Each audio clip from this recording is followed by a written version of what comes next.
ఏంటి ఇలా మాట్లాడుతున్నారు రాజుగారు? ఒక విషయం చెప్తున్నాను. ఎందుకంటే స్వాతంత్ర్య దినోత్సవం ఇది నిజంగా చాలా గొప్ప విషయం.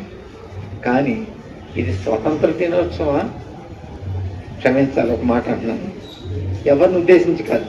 ఇది కుతంత్ర దినోత్సవం. అది మనిషి యొక్క మనసును జాగృతపరచాలి. అది ఎంతవరకు అంటే కేవలం మనిషి యొక్క మనసు కాక జాతినే జాగృతపరచాలి. ఒక విధంగా చెప్పాలంటే ఆనాడు బిఆర్ అంబేద్కర్, ఆయన మా బావగారైనటువంటి గైకవార్ గారు ఉండేవారు, పనిచేసేవారు. చక్కగా ఆయన చదివించారు. ఆ విషయం ఆయన బయోగ్రఫీలో కూడా వస్తున్నారు బిఆర్ అంబేద్కర్ గారు. మరి పటేల్ గారు, వీరందరూ మా నాన్నగారి స్నేహితులు. రాధాకృష్ణ గారు సర్వేపల్లి అధ్యాపకుడు. ఆయన కూడా మా నాన్నగారికి మంచి స్నేహితులు. ఎదురు క్లాస్మేట్స్ కూడా ప్రెసిడెన్సీ కాలేజీలో చదువుతున్నారు. అటువంటి పెద్ద పెద్ద స్టాల్ హోల్డర్స్ అందరూ కూడా ఆనాడు మరి స్వాతంత్ర దినోత్సవం ఇది మనం చేసుకోవడానికి కారణభూతులయ్యారు. సుభాష్ చంద్రబోస్, పొట్టి శ్రీరాములు గారు, పెద్ద పెద్ద వాళ్ళు అందరూ కూడా ఎంతోమంది, గాంధీ గారు, తర్వాత పటేల్ గారు, మరి మాన్సింగ్, వీళ్ళందరూ కూడా ఎంతో కృషి చేశారు. ఆనాడు వాళ్ళు చేశారు అంటే, ఆ స్వాతంత్రం తెచ్చారంటే అది ఒక విధంగా చాలా సముచితమైనటువంటి సాంత్వనతతో కూడినటువంటి స్వాతంత్ర్యాన్ని మనం ఉపయోగించుకోవాలి. స్వాతంత్ర్యం అంటే తెలుసు కదా, సాంత్వనం అంటే తెలుసు కదా,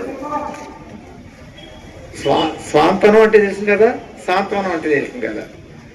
తెలుగు మాస్టర్లు తెలుసు, సాంత్వనం వేరు, స్వాంతనం వేరు. అది సాంత్వనం అంటే సామరస్య ధోరణిలో ఏ రక్తపాతం జరగకుండా చేయాలని గాంధీ గారు లాంటి పెద్ద వారందరూ కూడా, మహామహులందరూ కూడా ఈ స్వాతంత్ర్యాన్ని తీసుకొచ్చారు. అందుకని సాంత్వన స్వాతంత్ర్యం అనే నేను అంటాను. కానీ ఇప్పుడైతే మటుకు స్వాంతన స్వాతంత్ర్యం అనే చెప్పుకునే భావన వచ్చేస్తుంది. ఎందుకంటారా? స్వాంతనం అంటే, సాంత్వనం అంటే సామరస్య ధోరణి వచ్చింది. స్వాంతనం అంటే మన మనసుని అదిని చంపుకొని తెచ్చుకొని అనుభవిస్తున్నటువంటి. ఏంటి ఇలా మాట్లాడుతున్నారు రాజుగారు? ఒక విషయం చెప్తున్నాను. ఎందుకంటే స్వాతంత్ర్య దినోత్సవం ఇది నిజంగా చాలా గొప్ప విషయం. కానీ ఇది స్వతంత్ర దినోత్సవా? క్షమించాలి, ఒక మాట అంటున్నాను, ఎవరిని ఉద్దేశించి కాదు. ఇది కుతంత్ర దినోత్సవం.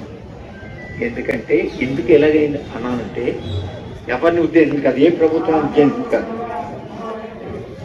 చెప్పేది ఒకటే, ఈ సమాజంలో ఏ మహోన్నతమైనటువంటి ఉద్దేశాలతోటి వారు ఆనాడు స్వాతంత్ర్యాన్ని తీసుకురావడానికి పాటుపడి ప్రాణాలు అర్పించారో, దేనికోసం మీకు తెలుస్తుంది? కుల, మత, జాతి, తరగతి వివక్షత ఉండకూడదని. కానీ అందరూ పాల్గొన్నారు ఆనాడు. కానీ ఈనాడు అదంతా లేదు. ఏదో మన తెలుగుదేశం వారు, మన పవన్ కళ్యాణ్ గారు, వీరందరూ పెద్దవారు అందరూ కూడా కేసీఆర్ అన్నీ అందరు కులాలని కూడా సమాన దృష్టిలో చేసి అందరికి పరిపాలించి సుపరిపాలన తీసుకొచ్చారు. కాబట్టి కానీ అది మనం పూర్తిగా చేసుకోవట్లేదు. ఇంకా కుల వ్యవస్థ నశించలేదు. ఆయన మన కులం కాదే, ఆయన మన బంధువు కాదే, ఆయన మన జాతి కాదే. ఇదా? దీనికోసమైన పెద్దలు అన్నట్టు తీసుకొచ్చారు. ఈనాడు స్వాతంత్ర దినోత్సవం నాడు మనం తెలుసుకున్నది ఏంటంటే, వాటికి అతీతంగా వివక్షత నశించినాడు. నిజమైన స్వాతంత్ర్యం మన సంఘానికి హిందువులుగా గర్వంగా తలెత్తుకునే విషయాన్ని మీ అందరికీ సవినయంగా నేను మనం చేసుకుంటున్నాను. చిన్న అవకాశం నాకు ఇచ్చినందుకు మీకు అందరికీ ధన్యవాదాలు. నాకు మాట్లాడటం చేత అదేదైనా చిన్న విషయం నేను ఉన్నట్టయితే క్షమించమని కోరుతున్నాను. జై హింద్ అండ్ జై భారత్. మరిన్ని ముఖ్యమైన వార్తా విశేషాల కోసం వేగా న్యూస్ ని సబ్స్క్రైబ్ చేయండి, షేర్ చేయండి, లైక్ చేయండి. Thank you all. చేస్తున్నాం.